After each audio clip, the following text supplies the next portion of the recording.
Football ഇതിഹാസം Lionel Messi എന്നും ഫലസ്തീൻ കുട്ടികൾക്കൊപ്പമാണെന്ന് ആരാധകർ. വർഷങ്ങൾക്ക് മുമ്പ് മെസ്സിയുടെ ഫേസ്ബുക്ക് പേജിൽ പ്രത്യക്ഷപ്പെട്ട കുറിപ്പ് മെസ്സി ആരോടൊപ്പമാണെന്ന് വ്യക്തമാണെന്നും ആരാധകർ ചൂണ്ടിക്കാട്ടുന്നു.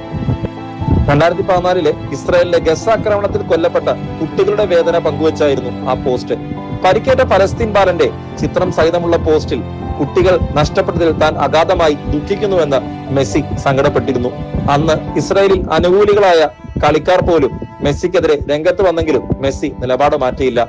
മെസ്സി ഇസ്രായേലിന് $10 ലക്ഷം സംഭാവന നൽകിയെന്ന കള്ളവാർത്തക്കെതിരെയും മെസ്സി അന്ന് ശക്തമായി പ്രതികരിച്ചു. കള്ളവാർത്ത പ്രസിദ്ധീകരിച്ച ഓൺലൈൻ പത്രത്തിനെ കോടതി ഏറ്റുകയും ചെയ്തു.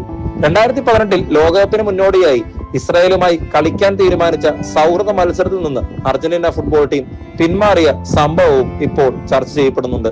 $30 ലക്ഷം തിരികെ നൽകിയാണ് അർജന്റീന ടീം ആ മത്സരം ഉപേക്ഷിച്ചത്. അന്ന് ഫലസ്തീനിൽ മെസ്സിക്കും സംഘത്തിനും അഭിവാദ്യം അർപ്പിച്ച് റാലിയും നടന്നിരുന്നു. ഇക്കാര്യങ്ങൾ ചൂണ്ടിക്കാട്ടിയാണ് മെസ്സിയെ ഫലസ്തീൻ വിരുദ്ധനാക്കാനുള്ള ശ്രമത്തെ മെസ്സി ആരാധകർ തടയിടുന്നത്. Don't forget to subscribe.